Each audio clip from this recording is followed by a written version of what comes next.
know, because didn't you do that before? I was like, firm, and you were like... It didn't really come out like a stamp, did it? A little bit. Hi. Hi. Welcome back to Memory Ash. Mm-hmm. We just finished watching like 5 hours of Married at First Sight.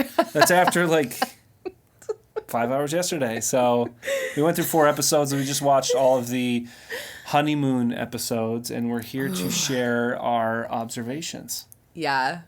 And it's not the craziest season. They always say it's like the craziest season yet. Most shocking season. It's not. It's more shocking when every single person they pair people up with is toxic and psychotic, and then they're pretending like they're good matches or something. This just feels like kind of in a way like normal relationship stuff where it's complicated and some people have some really big wounds. Maybe it gets worse. But I don't know. I guess today we're gonna go through couple by couple, tell you what we saw in those 4 episodes, maybe show a few clips, and so this was episodes 4, 5, 6, and 7. So it's the day after the weddings where they meet family. Yeah. And then the 3 days of honeymoon. Yeah. Is what we watched. Spoiler alert: most of them are a yawn.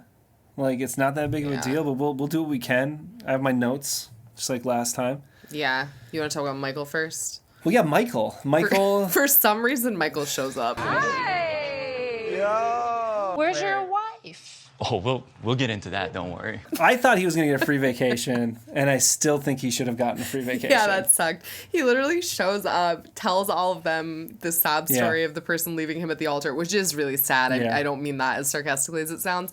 She comes down, she pauses for a moment, and then essentially states that she doesn't want to marry a stranger.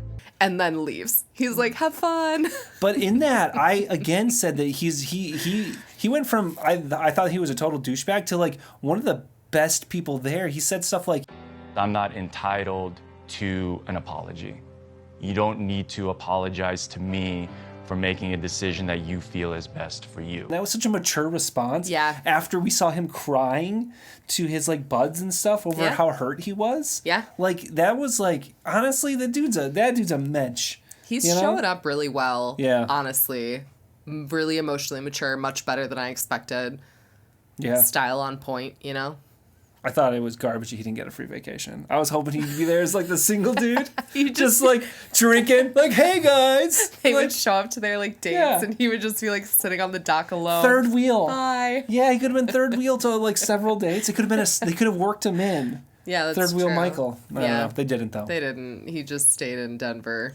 Missed opportunity. Yeah, that was a bit. That sucks. They have to have already purchased the plane tickets, right? Maybe. So what's the point in not letting him go to Cancun? I don't know. Which I guess rolls into the fact that the honeymoons are in Cancun. Yeah. Which I've been is a big watching deal?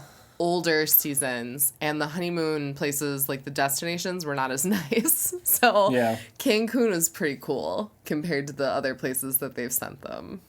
Although I was watching COVID years, so maybe that's why. That's probably even watching like 2020, 2021. Yeah, so I think maybe they had to keep the honeymoons a little more low-key. Probably. So they weren't as exciting. The Cancun, it looks really nice. Looks nice. Claire and Cameron. Yeah. That's my New Zealand accent. Tell me how I did.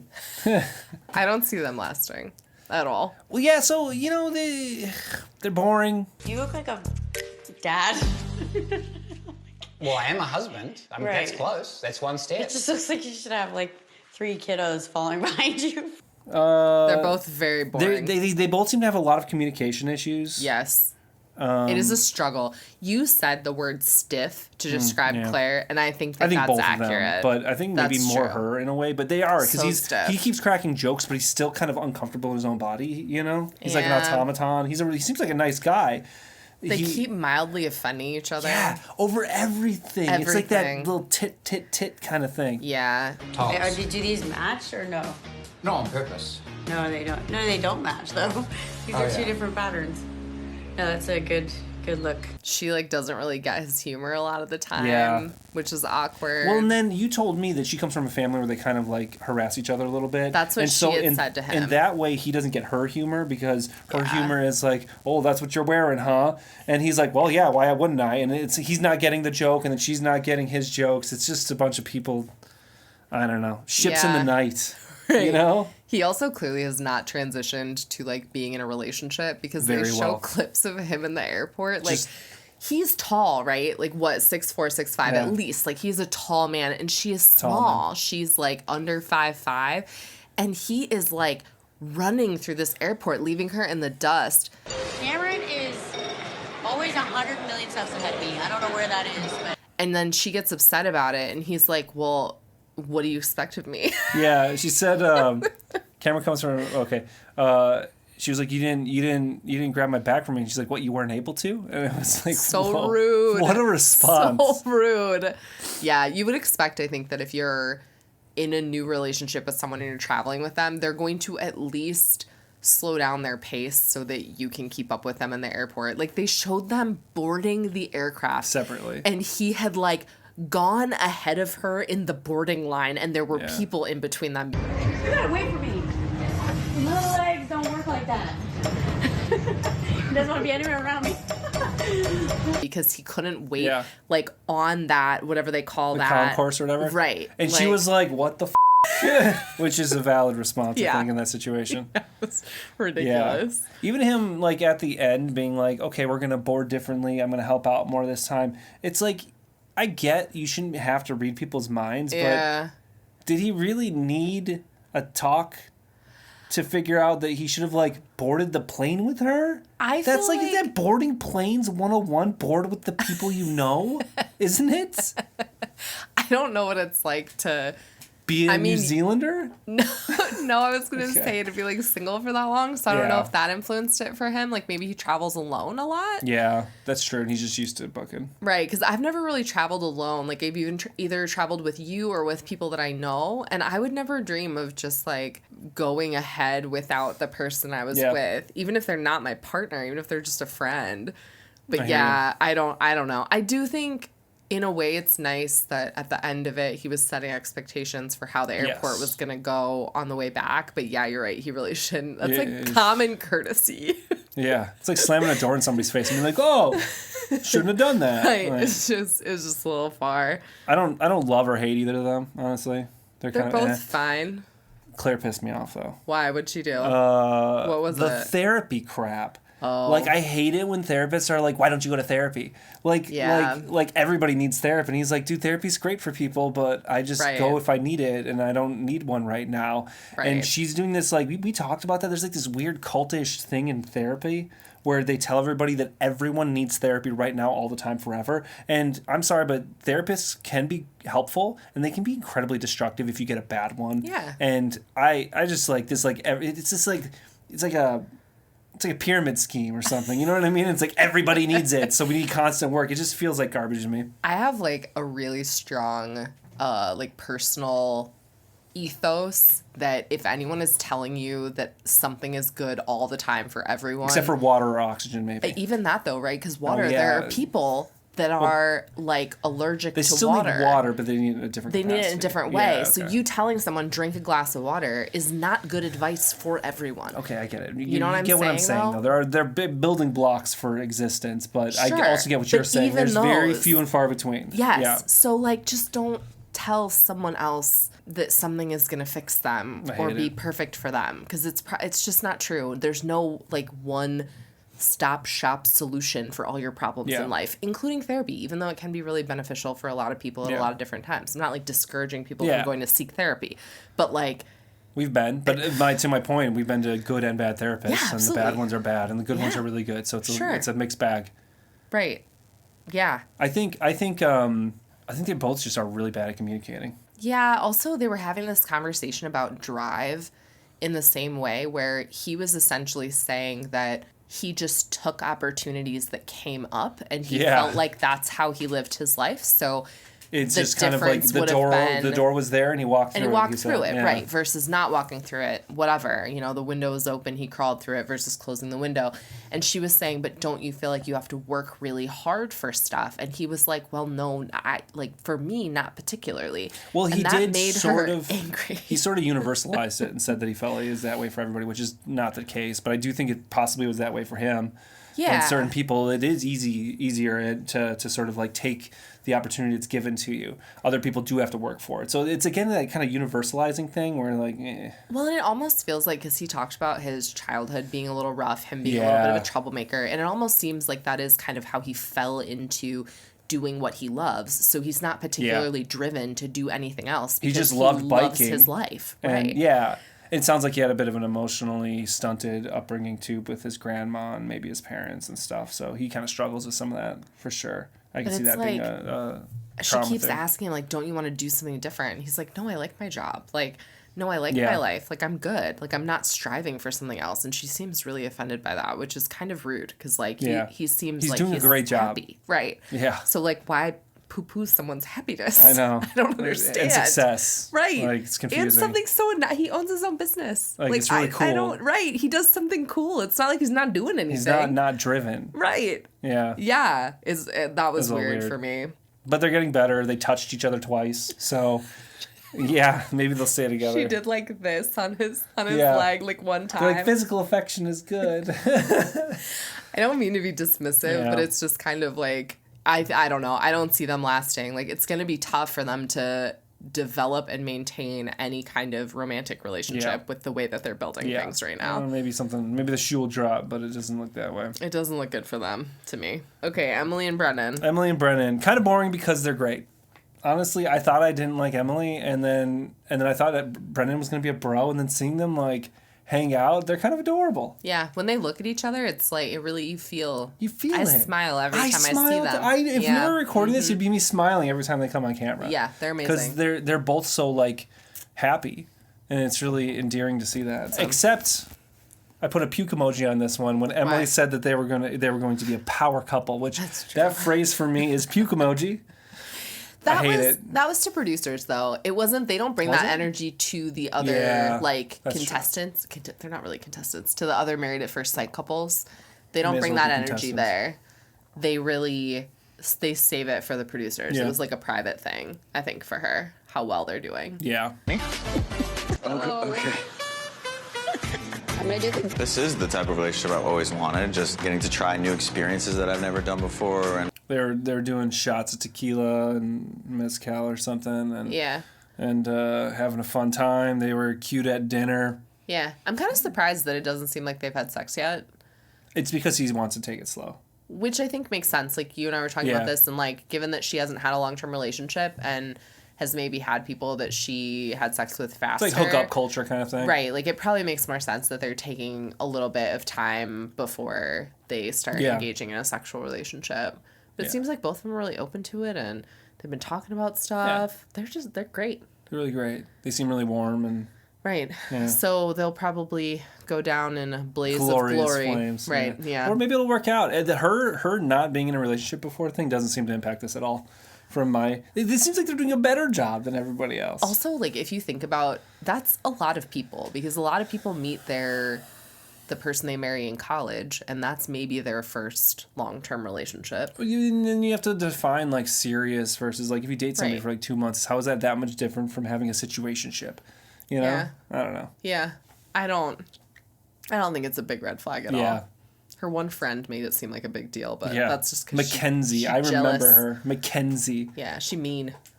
Anything else on these people? No, I don't know. Do you have any other notes? No, I literally... I like her more than I thought I would. She just, like, bounces back from everything. Yeah, you know? she seems great, And honestly. then Brennan is, like, more low-key, but he's having fun, and their energy balances out weirdly well. You know, the problem with all of this, though, is that they're going to go live their regular lives, and they're going to be back in contact with their friends and family.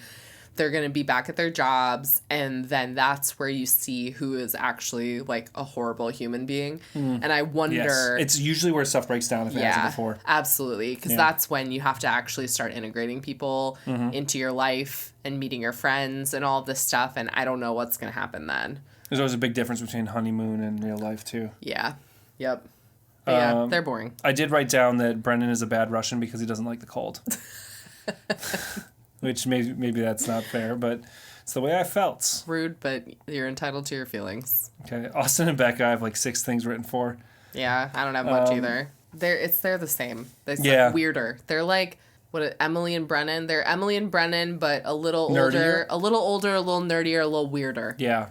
Becca opens up about her health condition. Austin seems really supportive.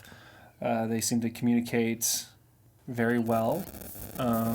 Although he's a little sparse in the way he uses his words a lot of the time. He's just maybe it's just his low keyness, but not to her though, right? He doesn't. No, sometimes to her. There's some moments towards the end where she's kind of get a little bit more out of him, and he was like 3-word answering her over and over again. So there are times where he's tired or something. I don't know. It could be that simple, but that could end up becoming something where he's just kind of not very invested. Yeah, and he seemed to have trouble. Like, she has no trouble kind of balancing the line of talking positively about their relationship with the other couples and not bragging. Yeah. And he seems to feel like any amount of positive talk about them is bragging. He's he doesn't like that. Absolutely, which I kind of resonate with. But he was saying that when they were all meeting up with their gender categories, he was like, it's fine. It's all good. Like, he basically just said that and then moved on versus her talking more in detail about what was going on and being more positive in it. So, and he was honest with her. I think that he felt like that was because he didn't want anyone else to feel bad. So like he didn't want someone to feel like their relationship wasn't as far along because it didn't look like theirs. Yeah. Which I think it's a fair comment. Both of theirs are kind of fair. They're just different perspectives. Absolutely. But nothing that caused a fight. They're just like smooth sailing. I don't think did they fight at all? I don't even know if we have a preview of them having a hard time. I think literally the only things that I thought were going to be hard times were because the TV show set it up with like intense music behind it like it was going to be a problem, and then when you actually saw the clip it wasn't a problem at all and they were fine. I love that. So bait and switch. Yeah. What else? Oh, she's Jewish. Raised culturally Jewish. Ethnically Jewish. Maybe. But agnostic. So he's not Christian. Practicing. And he's Christian. And that might be the only sticking point they have. And it might not even be a sticking point. I don't even think it's going to be. They had some kind of preview where they put, again, the intense music behind them talking about it.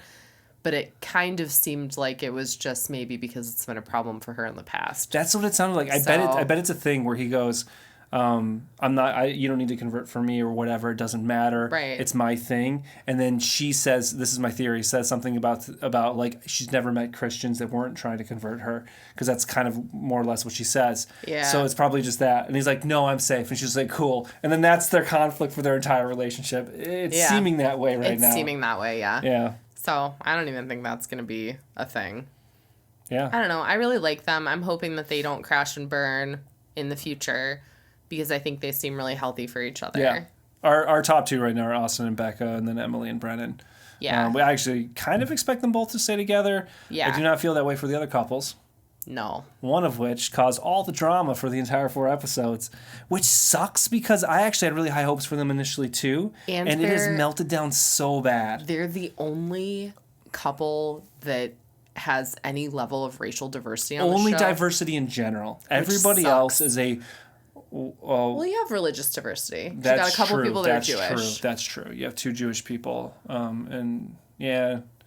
Well, you got a foreigner, although New Zealand, I don't know. I don't know. Yeah. Does that count? They're also a bunch of white people is what we're trying to say here. This is the only racial diversity in this group.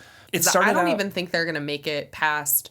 I think they're going to get back from the honeymoon and immediately break up. I don't even think... It feels like they should divorce before they even get on the plane, honestly. I don't think they're even going to live together at this point. We got to talk about how they got there, though. Okay. Right? Yes. It started out adorably. But, I do want to make sure that... you do feel safe through all of this. Safe, comfortable. Probably my biggest priority right now. And then getting to know you. It was really cute. They were talking about they were helping each other with outfits, and like at one point they're talking about hair, and then like Lauren suggests he uses a bonnet, and he tried it out, and it was really adorable, and they're very affectionate with each other. Well, and hair is really culturally significant for both of them, but in different ways. So them like kind of sharing that with each other was like a really cool thing to watch. Them kind of explaining like culturally, like why they're doing certain things, or like what their process is with their hair. They both seem super curious too, and like, and then she was talking to him about how her hair like worked and stuff, and was like putting on like a thing, like a bandana type thing, and he was watching and listening very intently, and it was like, man, I was like, man, this is such a. And they both seem like people that have the ability to have really intense, deep conversations that I thought was going to be really great to watch. Yeah. But in that, I think they both are also like very sensitive people that kind of keep pressing each other's buttons in ways that it would be very difficult for them to come back from at this point. I think they've both experienced a lot of trauma. Yeah. And I think that comes out repeatedly. And in ways they either hint at it or say it explicitly. Yeah, definitely. You see it in their fights too. Well, before it gets there though, things are still going great. They were talking about financials. Talking about gender roles in that conversation, which I thought was going to not go well because I perceived her as wanting someone who was a more masculine counterpart and him as being someone that didn't necessarily want to fit that stereotypical husband role. But they got through that conversation. He was like, no, I want to be the man of the house. I want to support. I want to do an 80-20 split. I want to make most of the money. Yeah. He wants to fix things. And like she was like, I don't believe the woman belongs in the kitchen, but I still want to make a meal for my man kind of thing. And it was just looking so great. It was. It's looking so great. It's looking good. But we had the previews in the background knowing that it wasn't gonna go well. We saw the tears already. Right. And it was just a matter of time. Yeah. Like I'm feeling kind of like a sinking feeling right now. It's sad what happened. I'm sad too. Yeah. So there's a hot tub tension. I'm actually glad we had this talk. I'm glad. I don't know how you feel, but I'm a little heated. Oh gosh. After that conversation. It was like they were doing so good, and then they had a hot tub conversation where racist terms were used. It was interesting because they were having this open conversation about like, have you ever done or said offensive racist things? Right. And you know, Orion said that he had used the N-word before, but he didn't anymore because he understood how stupid it was, and he was a kid then, and he mostly was singing songs and stuff. He didn't mean it offensively, but he definitely wouldn't do that now. He understands. And then he asked her about a derogatory term for Native people, and then she got a little weird with it. She's like, no, I don't even know that word. But then she's like, oh, I just looked at your face, and then I thought about it, and it was weird. She used the word. She said it after he said it, which is like, I don't think if someone tells you up front that a word is derogatory. Have you ever used this horribly offensive word towards my people? Right. And perhaps they're in a position where they're more comfortable saying that word because people have said it about them. Don't repeat it back to them. Yeah. Like, just don't do that. Yeah. They kept replaying the clip. Oh, it was offensive. It was so uncomfortable to watch. Bad on the producers for that. Yeah. That was trash. Clearly, you could sense immediately when she said it. I feel like you could sense the uncomfortableness that she had around, like, in my opinion, just the fact that it even come out of her mouth again. Yeah. And it wasn't used at him, but it was still, she said it. Well, and the reference she made too. And the reference she made to, was looking at but his face and then seeing that word. And you could see immediately, like, how affected he was by that, which is fair. It was fair. He in that moment handled it well. He did. Because he said he was very frustrated. It wasn't good enough for him at the moment because that they just like, she was like, oh, I'm sorry about that. And he's like, no, it's still a bigger deal than that for me. Right. And then he explained the term. Yeah. They didn't end up sleeping in the same bed that night for the most part, but they came back together the next day. She also in that moment had a lot of trouble accepting immediate right. accountability for the harm that she had caused, and kind of started like comparing their experiences, like him as an Indigenous person and her as a Black woman. She and said, it was like, just, sometimes I just have to laugh it off, almost to be like, you maybe almost insinuating like how you're handling it isn't the way I would handle it, which is like not the way to do that. It was minimizing, yeah, for sure. And I told you at the time, and I think she said something like this later, but I felt like it was because she felt embarrassed and guilty for what she had said. And then the immediate response is to deflect responsibility and then make it better somehow. And she was trying to do that by minimizing his experience. It's a classic response. We all do it. Right. And I probably did it to you like 5 minutes ago. just wasn't over something so big, yeah, right? It was something much smaller and less. I didn't ask her if she had more notes on one of the other people, so and then I was mean to her afterwards. It was rude, because I made an offensive joke. Don't care. Okay. They don't care. They don't care. But I think ideally what she would have done is just sit in her own discomfort and said, basically been there for him and been empathetic towards him and taken accountability for the harm that she caused by saying what she said. And she didn't do that. And that, I think, made the situation a lot worse than it needed to be. It did. But she did that the next day. She did. I feel like. She took... Because at first I was like, oh, no, she's not taking accountability. This is bullshit. Yeah. These are crocodiles here kind of thing. Like, okay, I feel bad for myself. But when she talked to the camera, when she talked to him, she was basically saying that... She said something about how bad she felt for making him have to explain the history behind it. One thing she did in that conversation, too, that was rough was Orion was kind of talking about his experience, and then in the van on the way to the resort, one of the other... Cameron made a joke about reservations. And he didn't mean to. It was a misspeak, right? He misspoke. Maybe. And then... Lauren laughed it off. Yeah. And Orion had said to her, like, that made him uncomfortable. Like, that situation made him uncomfortable. And she kind of pushed back on him in that moment and said, I'm not heated, but I do find some difference in how you handled me, a black woman, and how you handled a joke from a white man.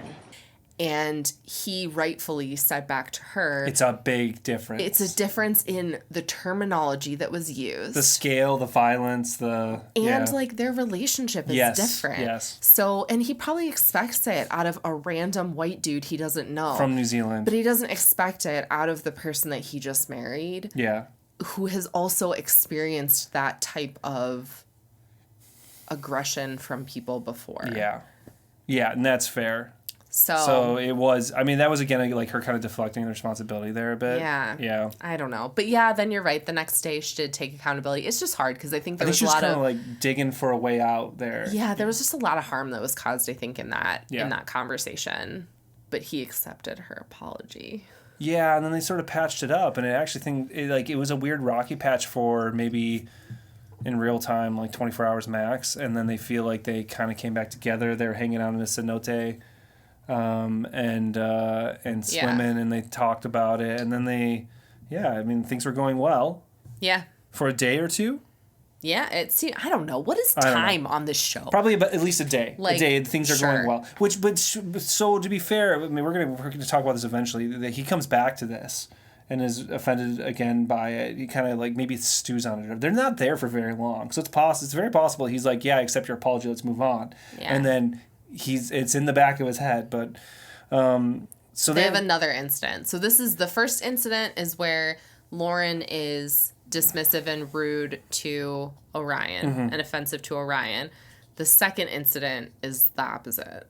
Yeah, where they're talking about sex at dinner, and they're very like open. They're talking a lot of like, it seems like they're super into each other.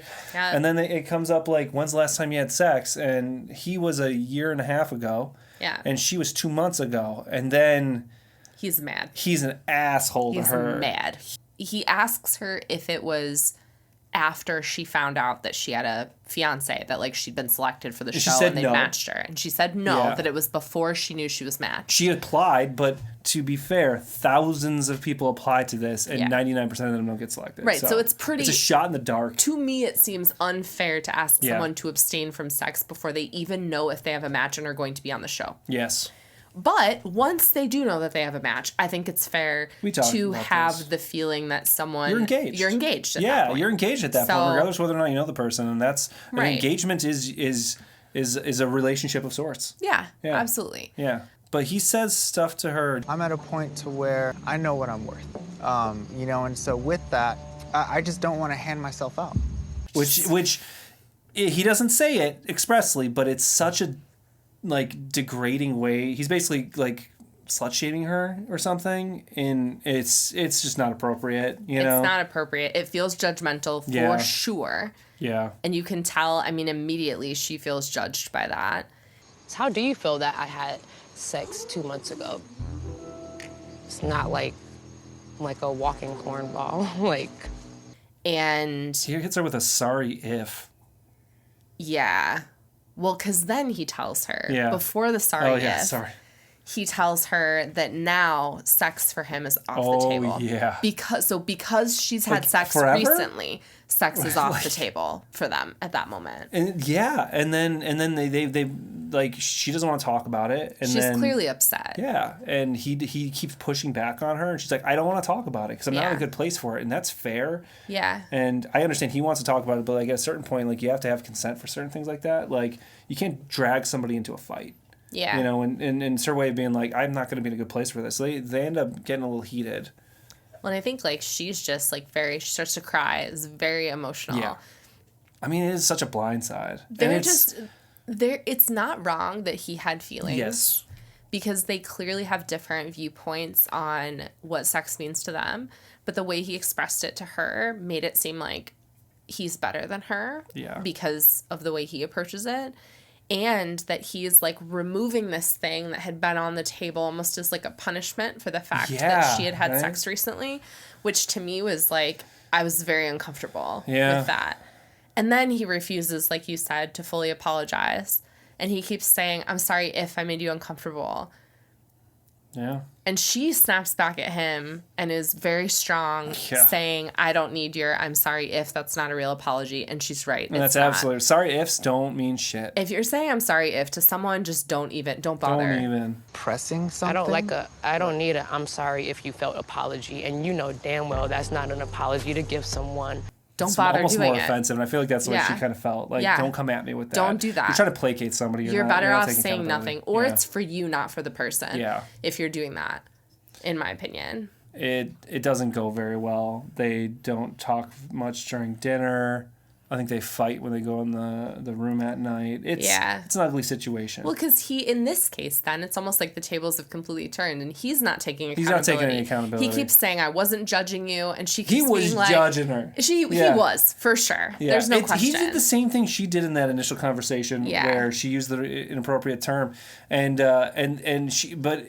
It's almost a little bit... So it's all like a word... It's not as bad of a situation, I would say, but it's also like the way he denies accountability is almost like harsher than the way she did, where she was kind of trying to placate and diminish. He was just straight up being like, I didn't do that. I'm not offensive to you. I'm not judging you. Like I don't know. It was hard to watch. It was hard to watch. And then at one point, she says to him, like, you took sex off the table because I had sex 2 months ago. And he says, no, I didn't. And that's clearly untrue. We just saw the video. Yeah, he's talking we saw in the circles. Tapes, okay? Yeah, just like I saw the tapes. Right. Just like you realized that you were wrong when you watched the footage. Maybe someone needed to show him the footage because that is what happened, you know? Yeah. It just wasn't. It's weird because it didn't feel like the deal breaker was actually the derogatory term that was used. Because they flipped around and they're talking dirty at dinner the next day. Yeah. It feels like the issue really was when they had the sex conversation and that didn't go well. Well, and then he starts saying that she's raising her voice and yelling at him. At the dinner table, she got a little bit, like, terse, but she wasn't, like, yelling at him there. And, it's hard I to imagine know, maybe too. she could. And she sort of admits to, like getting really harsh and having a tone. Like, I don't, you know, she uses the term tone and stuff. And he does, too. And it's just ugly, but it's like... He wasn't really apologizing at all and saying and almost like telling her that she shouldn't be offended in a way by what's going on or that it's not the reason he's doing this. It all just felt like it felt a little deceptive. Like a little like or bad communication. I don't know. I'm just giving him too much credit, but I got the feeling that it's almost like he wasn't sure where he was at emotionally. Yeah. They had so many of these situations. At that point. They're so heavy and you barely know each other that, like, I feel like it's almost the culmination of all of that that is, like, adding stress in a way that it feels like he wasn't capable of dealing with at that time. Yeah. Well, and then, it feels like the relationship's over. Yeah, for sure. Yeah, I don't think there's a way that they come back from it because, but we didn't. The circle back is that then after that conversation, Orion decides he's no longer okay with the term the original fight with the derogatory term that she used. Yeah. Well, and that's where I'm like, yeah, that's totally, that could happen. It's it's only a couple days, you're stewing on it, but it was weird how okay he was the next day. They were hanging out in front of other people. Everything was normal. And then after this, and what I was saying to you though is it's almost like a thing where like maybe he's not doing this maliciously, but he's got one more thing where he's uncomfortable with. Yeah. And then he's trying to these other things are popping into his head. He's going, well, she said this thing to me on top of it, and I don't feel good with that. When really it might be more of the other thing, but this is coming into it. Yeah. So there could be a lot of honesty there. It ends up looking like a bit of a cop out in a way. At the end of the day, we're two white people, so we don't really get any say in this. No. And who am I to tell... It is just sad, honestly. Who am I to tell anyone that they should get over having someone say that to them by their partner? Like, well, I can't tell you how you should feel about that. It's also in a way sort of what she almost did to him in that moment where she was like, well, I would sometimes have to laugh things off because, like, being who I am, like, that's the way I deal with it. So I can't tell him how to deal with stuff. No. Like, at the end of the day, too, he's married to a stranger. Yeah. She's married to a stranger. They are people that have known each other for a week, and you're talking about incredibly intense topics. Like, it'd be hard to deal with that even with people you trust for a really long time. Yeah. And then somebody who's supposed to be like your second half that they thought had such a great connection with. It's just such a shame because I don't think that she did anything out of malice. I think it was uncomfortability with... Yes. I don't think that she thinks horrible things. No. I think that she just didn't have the right words in the moment and made kind of an ill-placed... I don't even... We keep saying joke on the show. It didn't feel like a joke. It didn't really feel like a joke. It felt like, you know, when you're uncomfortable, you just keep saying words, and you know that they're not the right words, but you keep saying them. It felt like that. It's like this entire channel. Just, it feels like she was uncomfortable, and she said some stuff that she wouldn't otherwise say. Yeah. It's like she just word vomited everything that was in her mind. I don't think she's possibly ever even used that word ever before in her entire life. And then he's like, have you used this word? And she's like, oh, that word. Oh, ha. You know, like almost like that. Like it was weird. It was a weird situation for sure. So it does feel like a shame to have it all blow up. But and it's you know clearly a word and a topic that brings him a lot of like stress. Yep. And brings up a lot of feelings for him. So yeah. I wrote down, he was so cold at the end. Like, there are times where his emotions are up and down, and he's very, like, connected, but at the end, you can tell he's gone. Down. He does that, too, and he talks about having an abusive dad or, like dynamics like that, and I can see that kind of, like shut off the emotions kind of thing going on up there when he has to deal with these sorts of situations. Yeah. And, like, how do you come back from that? You don't. I don't. Like, not with a stranger again. It feels like, and I don't think he's said this explicitly, but it feels like he just no longer feels safe in the relationship. Yeah. And you just can't tell someone, like, I feel bad for her because I truly don't think that that's the environment she was trying to create at all. I don't think she's a bad person. And I don't think she's right. I don't think she's a bad person. Yeah. But once you have that dynamic of the person not feeling safe in the relationship, coupled with the fact they barely know each other, you're just not, I don't think you're going to be able to retrieve that. Personally, if they can, I will be very interested to see how they repair something like that, but I just don't think it's going to happen. I think they're hands down. You said you think they don't even make it to living together. They probably go their separate ways, and then they get divorced on screen or whatever. They're like, no, I want to get divorced, like, and that's it. Yeah. And that's fair, I think, for both of them. It's probably for the best. It's a shame. It is a shame. I feel bad about it, but... I do, too. Them's the ropes. That's just... Honestly, I hope they get broken up at this point, because it's just... Otherwise, it's going to be a bunch of back and forth. I wish we could have seen them kind of, like, merge their cultures, and I wish we could have seen more of that. But, unfortunately, I just don't think that's going to be how it plays out. Yeah. You know what's weird is, like, we started watching this season because we heard, like, rumblings that it was the craziest people were like ever. Awful and terrible, and I'm just not seeing any of that yet. I don't know. Yeah. Is it gonna happen? Are there gonna be people? Are we missing red flags? No, I don't know. Probably. Maybe we are. I always miss the We're red gullible flags. Idiots. We're gullible idiots. I am gullible. Yeah, I thought it was gonna be a lot worse. Like, who's gonna be terrible? Is it Brennan? I don't know. Can't picture it being Austin at this point. Yeah. He seems very sweet. Brennan, they said, has a temper. Maybe it's him, you know? I don't know. Maybe. Because we're down to 3 couples at this point. He's yelling at her and stuff. And is it Cameron? Like, he's a little cold. He seems goofy and kind of... A little self-centered, like, that one. For most of the people, their worst quality is detachment more than it is, like, aggression or controllingness, you know? And usually narcissism comes with a controlling tendency. Yeah. Where they're all, the worst of them seem to be like not emotional enough or not open enough. Yeah. That's Okay, my takeaway. let's do our divorced or stay together situation. Well, they're all divorced except for Emily and Brennan. No, we gotta. What? Why I'm not gonna do a bunch of stamps. Yeah, you're gonna do stamps. No, I'm not. Why? We did stamps on the first one. I haven't finished editing it. Okay. But I did the stamp all on right, the camera. Michael, divorced. Forever alone. Forever alone. Claire and Cameron. Divorced. Yeah, probably. Yeah. Lauren and Orion. Divorced. Yeah, Right? obviously. Obviously. Well, this is what I'm saying. Why do we even need to go through this? Emily and Brennan. Stay together. Okay. Austin and Becca. Stay together.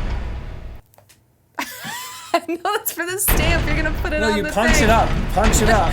Up like this? No, I don't know. No, because didn't you do that before? I was like, firm, and you were like... It didn't really come out like a stamp, did it? A little bit. We can see what happens, okay? Well, we're going to watch... The next block is going to be every other episode that's been released through, I think, episode 12. So whatever that is. 8, 9, 10, 11, 12. We got a huge bulk we're going to probably put out. 8, 9, 10, 11 is what we'll watch. 12 is going to be this weekend. 12 is Friday. this week. 12 is the first one. We're not going to make it there by then. But 12 is this week, so then... Oh, okay, fine. 12.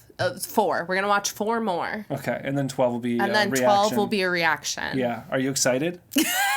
If you are, click the like button and subscribe to see more content not like this because we're catching up. It'll mostly be reactions. Yeah, I mean, it's content kind of like this. Yeah. It'll probably be funnier, honestly. Yeah, maybe, because this is a lot of talking. Oh, so much talking. Yeah. Who wants to listen to us talk this long?